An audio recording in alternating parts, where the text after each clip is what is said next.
just the way it always is. Well, you like look at the, family photos of the early 18th century and late 17th century. They're all just like, nobody's smiling. Just go to Cracker Barrel, see all that crap, and just like that dude. I'm sorry. I'm just picturing like.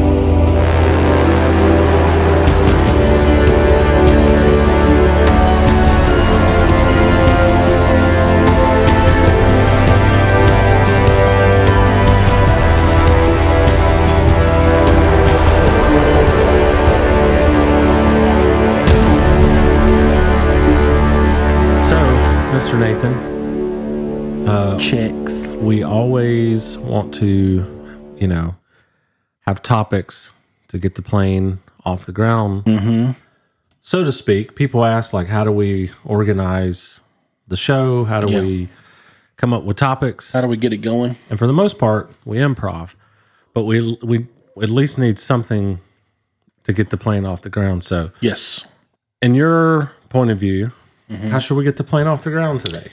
We need a plane. And we need fuel for the plane. Yeah. So we can go somewhere. Probably a pilot. Yeah. We need some wings. Well, that'll come with the plane, I think. We need a pilot. Yeah. We'll get Corbin. Yes. To be our pilot. We could get Corbin. I'm reading here on Google. It says we must also pick up enough speed while on the ground that the force of lift becomes more than the force of gravity. Yes. And as the plane moves forward, the air flows over the wings, generating lift. Not Uber, lift. No. Right. 2 ways an airplane can conserve fuel, which is what the first thing you said to do, are by performing regular maintenance on the outside and the inside of the plane, and by flying in clear weather with a direct route. Yeah. Unfortunately, the weather's not clear today. No. It's pretty nasty out there. And I tried all morning long. We also don't have a plane. No. But before you take off, you do have to check certain things. Yes. You have to checks, all these checks. Yeah. You have to do them. Check your lines, your fuel lines, check your batteries, and just, because you don't want to crash. No. Right? No. Nobody wants to crash. That's ridiculous. Well, what's the kamikaze people? Oh, yeah. I think. They had to. Yeah. They had to crash. I think they're more okay with crashing. They don't want to. Right. Other people want them to crash. Yes. Yes. The people higher up. That's true. So, yeah. Flaps down so you can get that lift. Yeah. Just depends on what kind of plane you're in. If you're in like a Bombardier, a bigger one, like I think the Bombardier 7500 is the newest one out. It can probably seat about 20 people, and you can configure it. You can have like a couch on one end and TV on like in front of your TV. Yeah. You can have the master bedroom in the back. Then you can have captain's chairs facing each other up front. Get out of here. That'll run you about $50 million. Seriously, get out of here. Okay. We did not take the plane off. I'm just trying to. I'm trying to get the plane off the ground. All right. Please don't leave. Please don't leave. I was just kidding. Yeah. You know how in high school, girlfriend and boyfriend fight, and they're like, "Get out of here! I hope you die." And then the person gets out of there, and the other person's like, "I was just kidding. Yeah. Don't leave." That's how I'm feeling. I remember watching a guy on YouTube, Premier One Driver is his name, landing. He's from Indianapolis. Okay. Landing at the Atlanta airport. And the title of that video is Landing at the World's Busiest Airport. Yeah. So when he's coming in for a landing, the air traffic control ATC as they call it. Just reminding him, as soon as you land, you take the first exit and get off the runway, because I have Delta coming in behind you at a mile, and he's closing in fast. Ooh. Because he's a smaller plane. Yeah. And so he doesn't need that much speed to take off or land. But a big Delta plane needs more. They're just coming in faster. They're bigger. So what you're saying heavier. is we're the small plane. Yeah. We need to get out of the way because David Dobrik is landing his big Casey Neistat or whatever. Yeah. They're behind us. Yeah. And we got to take the first exit once we land the plane. Yeah. Okay. We're in a Beechcraft. They're in a Airbus 320. They're going to run us over. We are in a plane made of OSB particle board. Right. And we're barely off the ground. We're the first Kitty Hawk plane, for sure. We are in the air due to Christmas spirit. Right. And divine intervention. But you know what? What's that? We're off the ground. Get out of here. Come on. By the way, you're traveling soon, right? A couple days. Is it in a plane or in a car? Not on a plane. Plane, train, automobile? I am going, yeah. Well, to buy a ticket right now is just way too expensive. Yeah. So, yeah, I'm taking a road trip with my parents to Indiana. And my step-grandmother, passed away what was it? Sunday? No, Saturday morning. Sorry to hear that. So, yeah. Thank you. It wasn't a huge shock because she had been dealing with stuff for the last month. And she had been in and out of the hospital dealing with stuff. And she went through 3 surgeries. And they were like, well, we can do one more. And she's like, no, I already had that one. I don't want to do it again. So basically it was up to her. So I was like, I think she just checked out. Had enough. Yeah. Which I don't blame her. Well, I thought,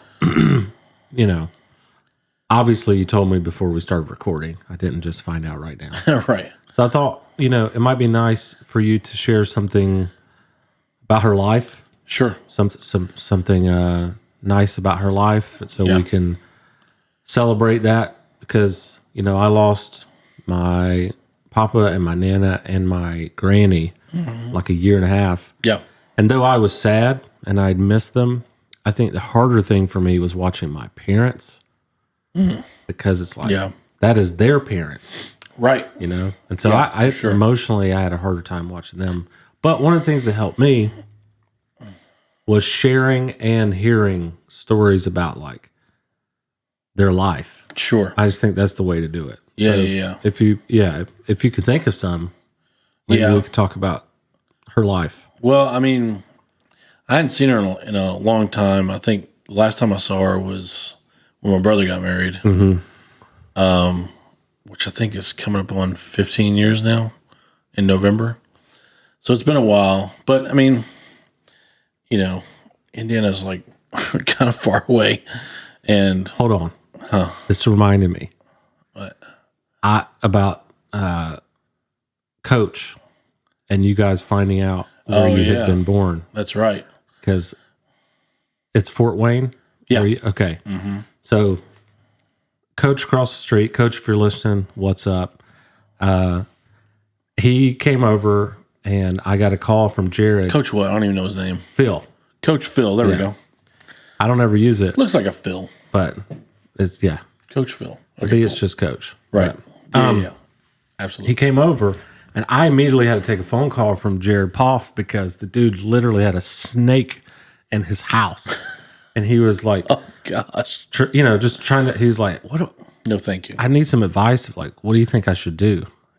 Like, in other words, like, how do I talk to my landlord or whatever? Right. But anyway, while I was on that phone, you and Coach got to talk and found out you were born in the same hospital. Same hospital, yep. In Fort Wayne, Indiana. Yeah. Which is what hospital? Parkview. That's it's just crazy. That's pretty. Yeah, that's pretty crazy. Yeah, because I knew he's from Indiana because you had told me. But then I said, I was like, where from? Fort Wayne? I was like, oh, me too. Which makes sense with the basketball. Well, yeah, But for sure. And then, but I only lived in Fort Wayne for first year of my life. okay. But then I moved to North Carolina, which is another basketball state. And so, yeah. So you were The tradition you continued. You had no hope. Right, exactly. You're going to get in basketball whether you liked it or not. Yeah, pretty sure. So sorry to derail us, but are you going to Fort Wayne? Is that where you're heading, or? Yeah, well, I mean, it's a suburb of Fort Wayne, Okay. New Haven. But yeah, it's the same area. Okay. But yeah, it So if you're in New Haven, come say hey to Nathan. right. Exactly. But yeah, she's a Cubs fan. That's cool. She was born in Illinois, so she's like true Cubs fan. So, but she was married before, had a daughter, which is my Aunt Jenny. Her husband dies in the 60s. They were only married for 5 years, and he passed away. And then years later, she was one of the founding members of the church that I was born in, and my dad was youth and music pastor there. I think that was his first real job in the church. And so she was one of the founding board members there, which was kind of cool. And so my grandmother had passed away in 79, a year after I was born. And so she came along, and they kind of knew each other from church or whatever. And they got married in 1980. And then my grandfather died of diabetes in 85. So the longevity of her marriages were not favorable for her.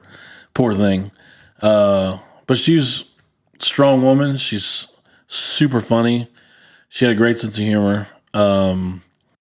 She pretty much laughed at everything I had to say, especially when I got older. Yeah. And but it was fun to make her laugh, because she was she's a stern woman, and she just kind of, I was super young, so I just knew her as grandma, obviously, and that's what I called her to this day. So she was my grandma. So she's the last grandparent that I had. Yeah. On Earth, which was funny too, because later on I come to find out that she had married into the family, and then I found out later on after that she's only 11 years older than my parents. Oh. And I was like, wait, how does that happen? Yeah. But then I was like, oh, okay, I got it. Yeah. So, but yeah, she's a huge Cubs fan. I actually called her maybe like within 2 weeks after they won the World Series. Oh yeah. And that's cool. She was elated, obviously. Someone who's lived through that much Cubs games, I can't imagine how they felt. She was 82 this year, so she would have been 77 when they won their first World Series. And I get mad at the Braves whole life, because I was 17 in 1995 when the Braves won it all. And, I was even, I was like, man, it took y'all long enough, but to be 77 and finally see your team win a World Series and win it all and never happened before in your lifetime, that's crazy to me. And I would love to see the Braves win it again while I live here. Yeah. I can almost guarantee it won't be this year. Yeah. From what I'm seeing. But, it would be cool to see it. Yeah. For sure. We still got a long way to go. Well, fortunately for us, the entire National League East sucks. That's very true. Like, we went into this year thinking the NL East was probably the one to worry about. Yeah. And like the Mets, the Phillies, the Marlins, none of them, the Nationals. We were tied for first, and we were 500. Yeah. And right now, nobody's 500 in the East. Sheesh. Like I said, but hey, long season. But hey, I love baseball. Yeah. I watch them if they're winning or losing. Yeah. But it's definitely harder to watch when they're losing. True. You know what I mean? But I think they have a better team than their record. But I mean, it's only May, right? Right. So like we've only went through a month and now it's May. It's gonna be May. By the way, May 5th, Yes. Cinco de Mayo, Right. is, you know what it is? Oh yeah. What is it? It's a Spanish holiday. What does it mean in my personal life? Your wedding anniversary to Sarah James Carter.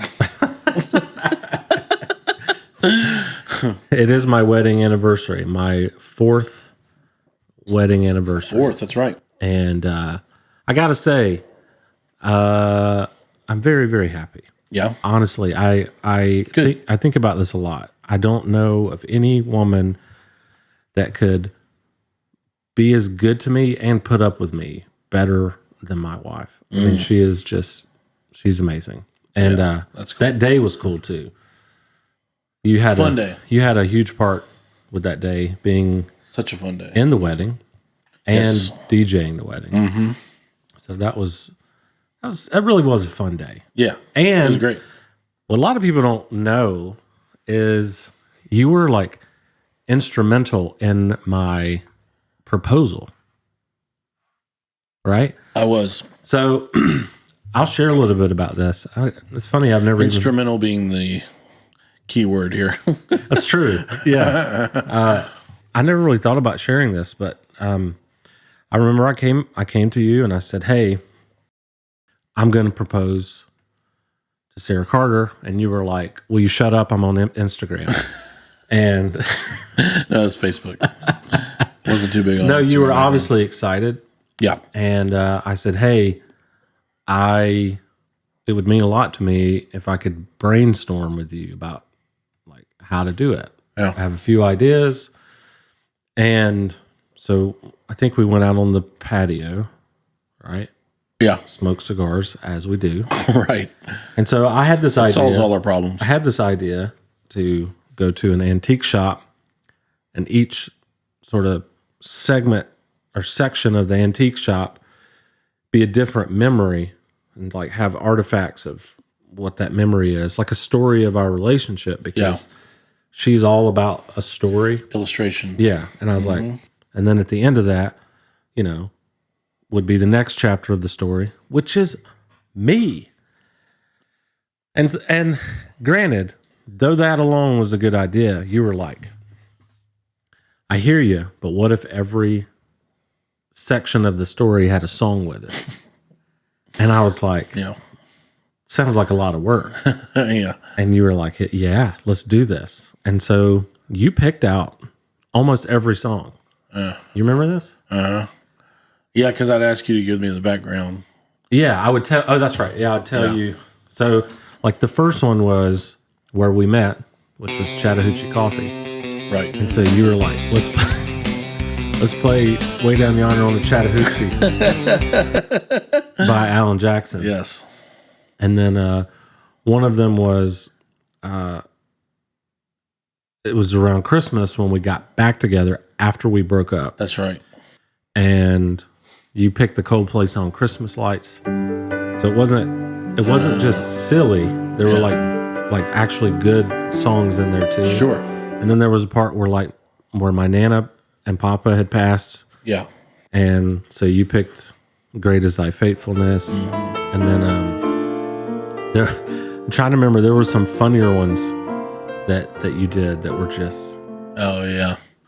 hysterical. Well, I remember playing the Friends theme. That's right. Yeah.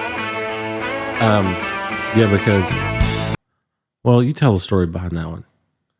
It was, that was about me and her becoming friends Yes. because we were friends. And I was just like, well, if Jeremy's going to marry somebody, I got to be friends with her. Yeah.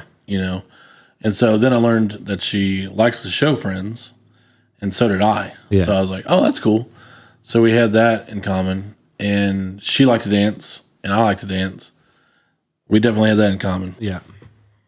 So I remember playing that song for one of the stops there on the tour. And but yeah, that was pretty fun. That was awesome. Yeah, it was cool.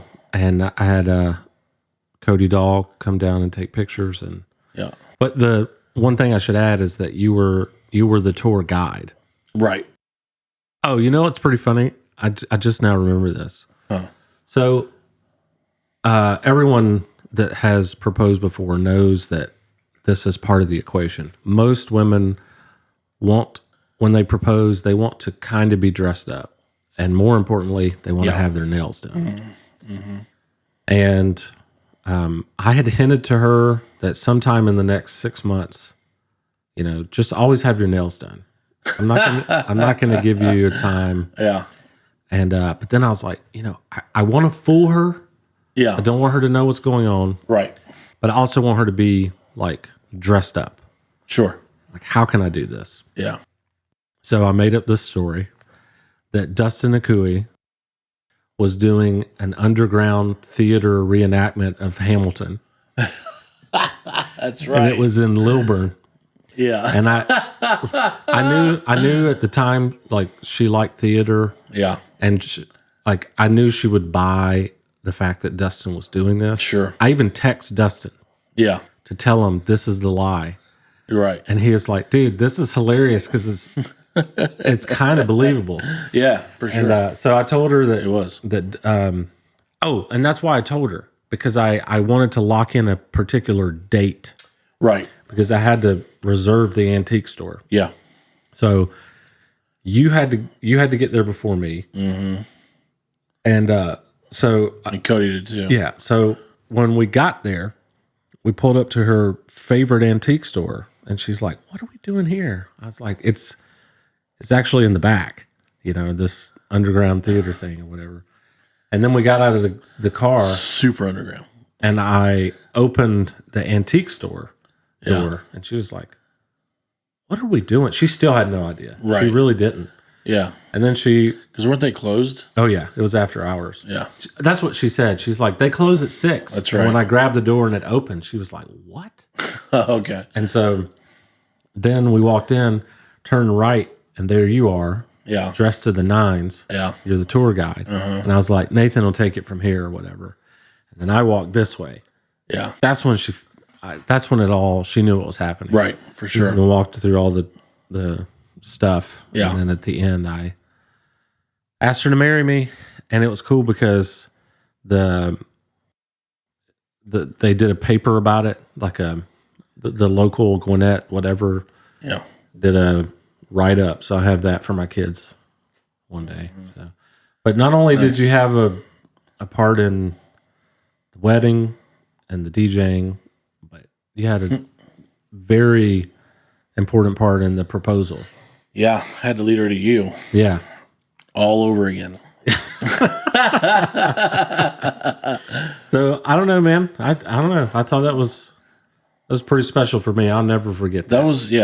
That was a cool day, and I definitely have never been a part of somebody's proposal. Yeah, I haven't either. I don't I mean, at I've least I been don't a think part I of have. my own.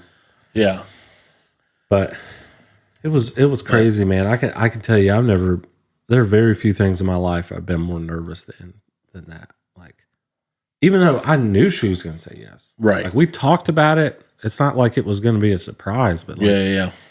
I don't know what it is, dude. Yeah, it's just like I was more nervous for proposing than my wedding day. Yeah, which is just strange. Well, I mean, the proposal is like the first hurdle. Yeah, it's a huge hurdle too. It is. I mean, I've never done it, but I'm just thinking, like, man, if I can get past that part, I think I'll be all right. And of course, it's like, that's basically what you were thinking after the proposal. Anyway, you're just like, all right, we're gonna do this now. Yeah, pretty sure. Anyway, well, you've heard my opinion on this. If it were up to me, there would be no engagement. Right. Like my thing is like, I didn't get down on one knee and say, hey, I think I'm going to want to marry you in 8 months. So this is an 8-month pending yes. Right, yeah. It's like, no. I have decided right now that I want to spend the rest of my life with you. So why am I waiting 7 or 8 months and planning a wedding? And I get it. I did it because I know that's what she wanted and all that other stuff. But if it were up to me, this is how it will go. When you're at the point where you're ready to propose, you would say, hey, I want to marry you. Yeah. And that night, you go to the courthouse or whatever, and you get married. Right. And then get your freak on. Wait, is that where you're going? No. Okay. Sorry. Listen, I've never been married before. All right, so I don't know. Cue Missy Elliott. Yeah. Right. So no. What I was going to say is like you get married. Yeah. And then you plan a big party 8 months after. Yeah. Right? It's like, I want to marry you now. Yeah. It's not like, hey, I might want to marry you a year from now once we're done planning the wedding. It's right. Like, no. We're married, and now we're going to plan a massive celebration. Yeah. So, like, I'm a fan of the wedding. I just think waiting to the wedding to be married makes zero sense. I got you. Because engagement's hard. Sure. Again, you've made up this decision. That's your wife. You can't like be married to her until the wedding. And I'm like, this is stupid. Yeah. So anyway, not to vent on that, but that's how I feel. No, I think a lot of guys feel like that. Yeah. But that's only because they're not in charge of the wedding, and that's not their day. That's true. Typically, that's her day. It is. You're right. I remember a student life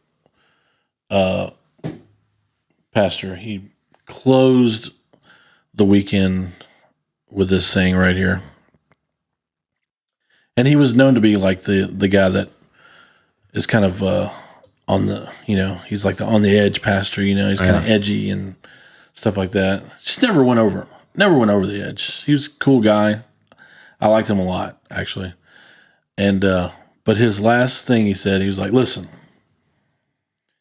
you kids, most of you, probably maybe all of you, I don't know, are going to get married one day. The rest are going to prison. Right.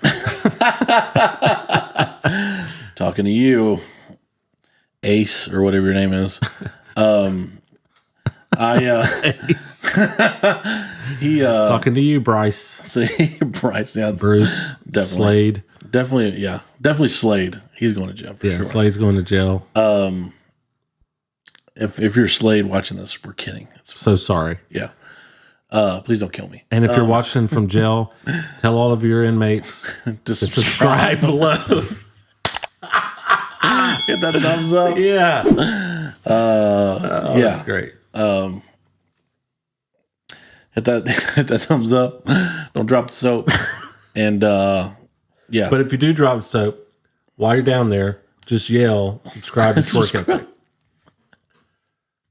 And give us that thumbs up. Don't drop the soap. So he was saying, man, I'm surprised I got back on track anyway. So he was saying, listen, most of you are going to get married. And when you do, guys, shut up. You let her do everything she says. Yeah. She tells you to go sit in the corner, you go sit in the corner. You do it. So just shut up. This is her day. This is what she's dreamed about for her entire life. Yeah. Don't ruin it. Because you're the only guy that could ruin it. Yeah. Don't say anything. Just unless shut you're up. Andy Bernard. Yeah, true. Every little boy dreams of his fairy tale wedding. So, guys, shut up. Just shut up. That's right. Girls, when the pastor says, "Do you take this woman to be your wife?" Shut up. Just shut up. Don't say I do. Don't say I will. Don't say. She'll tell you if you want to marry her. Yeah. No, that's the only time you can speak. Because the minister, the clergyman of God himself, told you to say something. What an epic title. Right? Yeah. What do you do, sir? I'm the clergyman of God. Wow, I bro. sit at the right hand of the Father. Come on. No, you don't, bro. What the heck? I think you did a 39-second. Oh man, I did. But yeah, when he tells you to do something, you have to. You kind of have to do it, and she's expecting you to say something. Sure. Clergyman And then he of goes, God. "Now, ladies, on that note, Uh-oh. on the wedding night, shut up."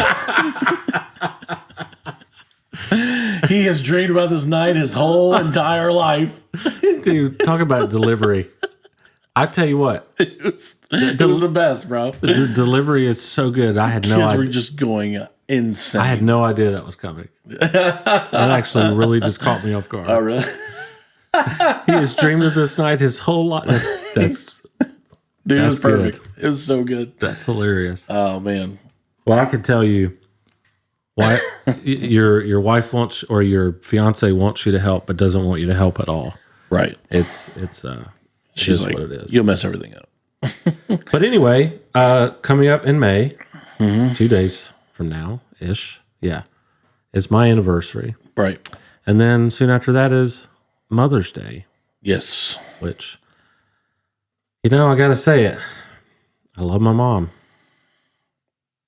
Yeah. Do you love your mom? If not, this is gonna ruin things. I mean, sort of. Oh. Yes. I love my mother dearly. Yes, my mom is great. Yep.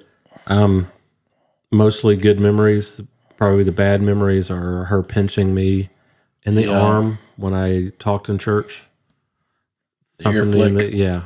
Like I can remember her drawing blood on my hand because I just wouldn't stop talking in church. There's a hotline for that now. Yeah. I'm sure there is. It's got to be. And no, I love my mom to death. My mom was the piano player in my church growing up. And so we would sit on the front, either the front or the second row over by the piano. Yeah. And she'd be up there and like she could be playing or not playing, but she'll be like out of the corner of my eye, of her eye, she can see us. And then she'll go, and only me and my brother knows what that means. And we're just like, oh,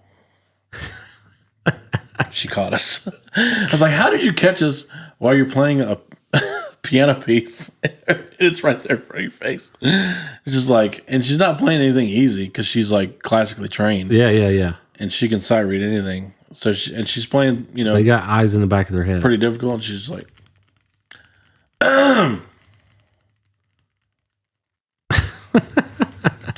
and I was like, oh gosh, dude.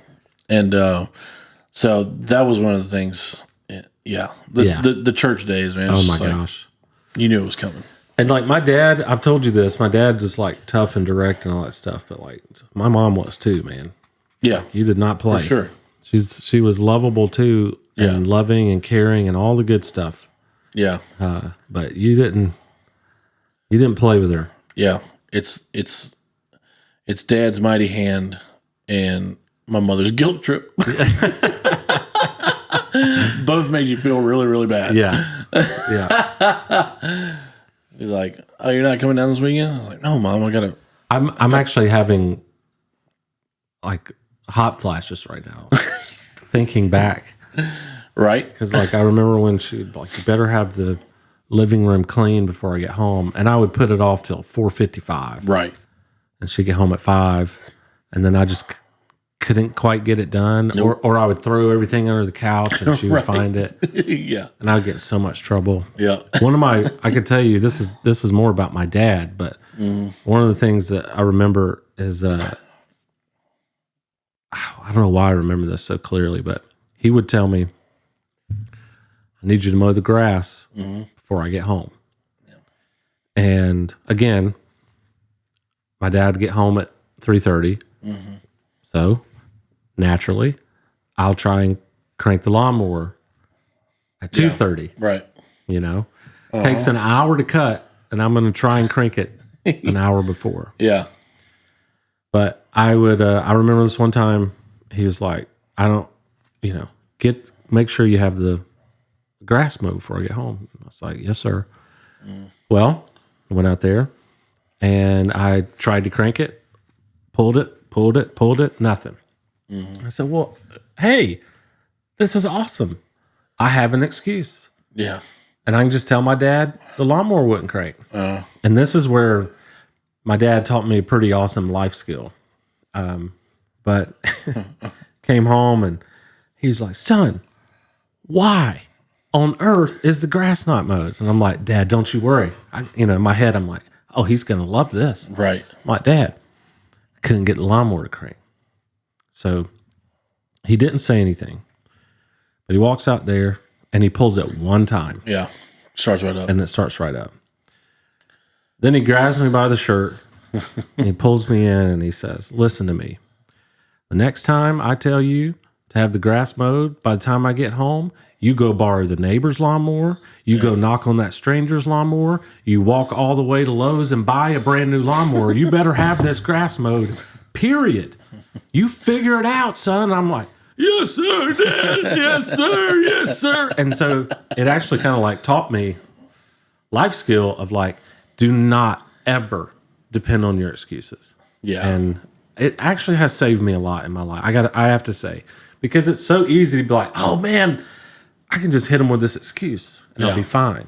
Yeah. But Dad and my mom did not accept excuses. They just wouldn't do it. No. And, but that, man, I'm like over here sweating because I'm like remembering not having this done. Oh, dude, yeah. Yeah, it gives you like a little heart palpitations for sure. It's like, oh no. And it's like when if I would like stay in my bed and because I was like, I wasn't a morning person at all. And then just, they come in there and just be like, Nathan, you're gonna be late. Get up now. And be like, all right. And I obviously I just stay there. And then we lived in a house with like wooden floors. And so you can hear either parent just walking. And I could feel those footsteps. Oh my gosh. Oh, time to get up. And I just jump out of bed. Yeah. I can tell you, my mom, you didn't ever mess with her when she was napping or sleeping. Mm-hmm. She'll kill you. She'll absolutely kill you. Yeah. But speaking of near heart attack, it's time for us to talk about Cannon Plumbing. These segues are amazing. Well, oh, yeah. I like it. So, Sarah Carter had been talking to me about our tub faucet and how I needed to fix it. Well, I went in there one day and I just eased it, and I was like, you know what? I should probably call a plumber. Yeah. So I'm not going to touch this. By the way, it's storming outside, people, if you hear I it. saw lightning for a second. And so I didn't do anything. Well, that night, we're laying in bed about 1 a.m. and boom! The faucet just like a geyser just went off. Oh, no way. And I had to go get like buckets and towels and find out how to turn the water off or whatever. I text him, and in 5 minutes, he's like, all right, I'll be there. And I'm like, no, I got the water off. He's like, okay, cool. Well, I'll be there at 8 in the morning. So he saved me there. Wow. He saved me when I had a water. He was going to come at that time, though. Oh, yeah, he was going to come immediately. Wow. Oh, yeah. And then the next day, he told me exactly what to go get at Home Depot and all this other stuff. I had a water line break, and he coached me through that. A hot water heater broke. All this happened in like a month. So I can't recommend, if you got something going on, Cannon Plumbing, Yeah. way to go. And he's a good dude. He is a good dude. You know what else? Huh. He's the best. He is the best. Cannon Plumbing. He's the best dude. He is. Cannon Plumbing. Cannon Plumbing. Cannon Plumbing. Cannon Plumbing. Woo! For more information, go to cannonplumbingllc.com. I have another story to tell you that my dad just told me a week ago because I forgot about it. When I was in middle school, like I think 6th grade, maybe 7th grade, Yeah. I had this teacher, and she was just, not going to say her name, but she's a weirdo. Absolute weirdo. All right. And like, she would get mad in class and she would go, gee golly bum, you guys. And we were just like, what did she just say? It's like, she just said, gee golly bum, you guys. But one day we were outside. Wow. Remember, I am in 7th grade and I am a boy. Okay. Yeah. We're outside by the tennis courts in middle school. Well, I start throwing rocks at a butterfly, right? Because that's what a kid does. Right. Well, I got detention, and then they made me write. No. I got detention. Yeah. And so I threw this rock at this butterfly because that's what boys do. I got detention. Well, my parents got upset about it, and they went and talked to the principal, and they'd never really go talk to the principal. Like, it's just not something they do. Right. So they went and talked to the principal, and the principal was like, hey, when I was a kid, we used to rip their wings off and shoot them with shotguns. It's like, he like went way past what I did. Wow. And he was like, look, your kid's not going to get detention from doing this to a butterfly. Yeah. So I had to write 100 times, Oh my gosh. I will not throw a rock at a butterfly. And I was sharing this story with my dad. That's the story I do remember. Yeah. Then he was telling me this other story when I was younger in 1st grade that we had like a test or something, or we had to color in an egg. So there was an egg, and then you had to color it the right color. Oh, okay. And I colored it blue. And I got an X. Like, she basically said it was wrong, and I failed the test. Not failed, but whatever. Yeah. But the reason that I had put it in, I can't remember if it was blue or some other odd color, but it was because my Uncle Bucky had eggs that were blue. Right. Like, and so my dad was livid. He was like, this teacher can't tell you that this is wrong when she doesn't even know. So the next day, they literally sent me to class with the blue egg, and they ended up giving me, like telling me I was correct or whatever. Right. I was like, that's hilarious. Because I literally am from people who, actually know what they're talking about. Sure. Yeah. And had their own eggs and all this other stuff. Mm-hmm. And so they sent me to school the next day with that egg just to be like, you don't know what you're doing. I don't know. I found that kind of funny. I'm like, I kind of wonder, like, I'm not sure our generation is just gonna be the same. Yeah. Like, there's just something about our parents' generations that like we'll be different. Yeah. In a lot of ways we'll be better.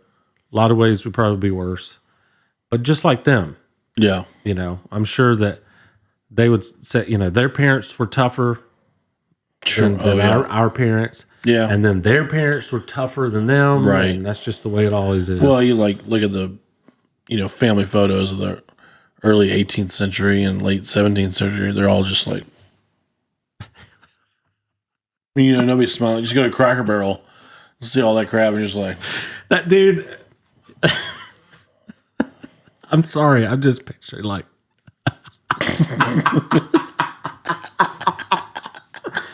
Oh, you guys have to, if you're listening, you have to go to the YouTube and look at Nathan's face.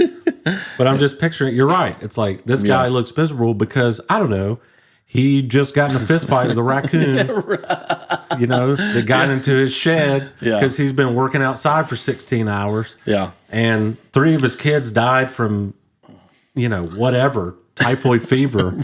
Right. And yeah, exactly. It's like, imagine going to that guy, the guy in the 1800s who worked on his farm for 16 hours. Yeah. Got in a fist fight with a raccoon that got into his shed. Yeah. Because I don't know. And his kids died, and you say, say his name is Bill. Can you imagine going to him and saying, hey, Bill, you ever thought about following your passion? You should really follow your passion. You know, it's not work if you love it. Yeah. Bill's like, give me the face again. The hell's wrong with you, boy? Passion don't pay the bills around here, boy. You can shut that witchcraft up right now. Yep. Tell you what passion is, son. Passion is waking up at 4 a.m. to the cock-a-doodle-doo chicken.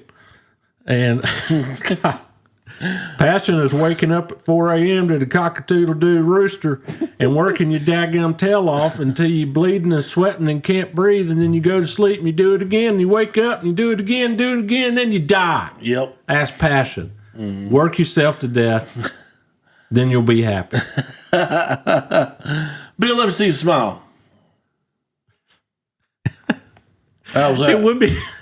It would be funny to like literally, you know, Back to the Future, like go back to that guy in time. Yeah, right. From a guy who's like super, like lives a life of leisure. Yeah. You know, be like, hey, Bill, man, the future life is awesome, man. You ever seen a movie? What? A movie? No. It's a story, but it's pictures. What? What? When do you have time to do that? I get off work about 10 p.m. tonight. Oh, that's what time you work in the morning? 4 a.m. Bill, you got to get a life, man. You know? Right. Bill, you ever been to a baseball game? Huh? I don't even know what that is. Yeah. Game. I ain't got time for games, son. Yeah, it's like the talking about his kids dying or whatever. Like the good kids passed away, you know. But then he's like left with the young ones. Look what I did at school. Get that out of my face. You're not worth nothing to me. You remember Johnny? He's a hard worker. Yeah. And now he's dead.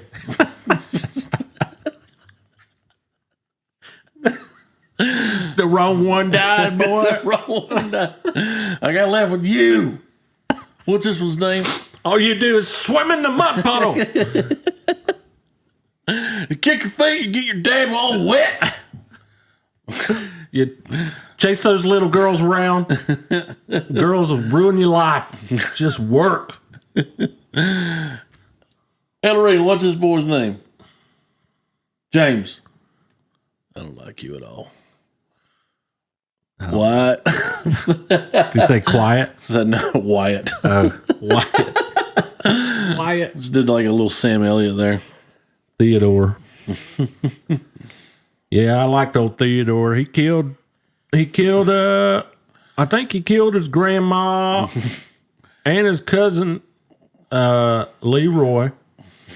But he's about the hardest dang worker I've ever seen in my whole life. That's all that matters. That's all that matters. Hard worker. Yeah, but he wasn't a good dude. Good dude. You ever seen how hard he worked out there in the fields? That's all that matters in life. Right.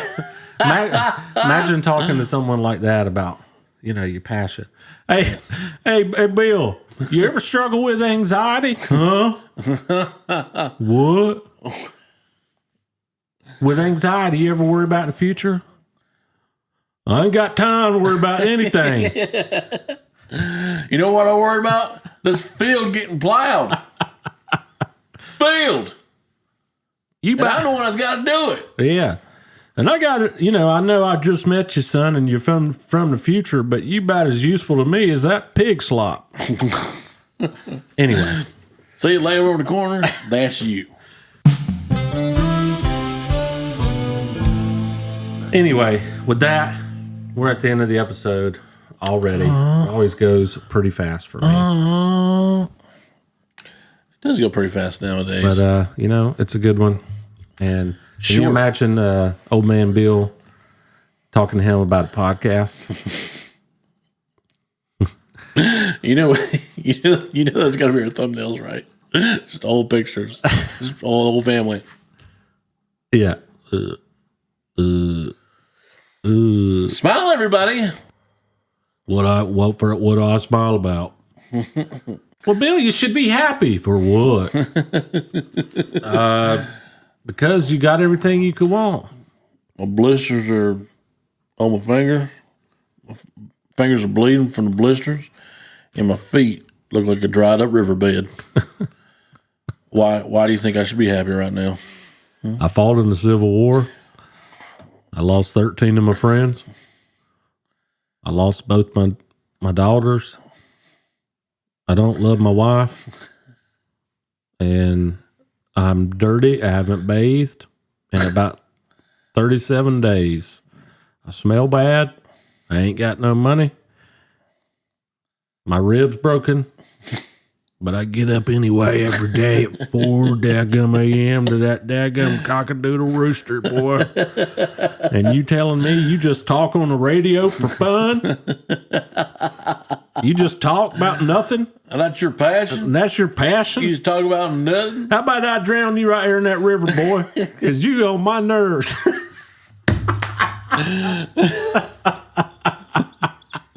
don't I put your head under the water and cry for help? See if anybody hears you. Huh? Let's see how passionate you are. Why don't I break both your legs and you go running back to the future, huh? Let's see you do that. Will you be depressed if I do that? If I drowned you in the river? Look, take his picture. Look at his face like that. Now, hey, I want to make sure.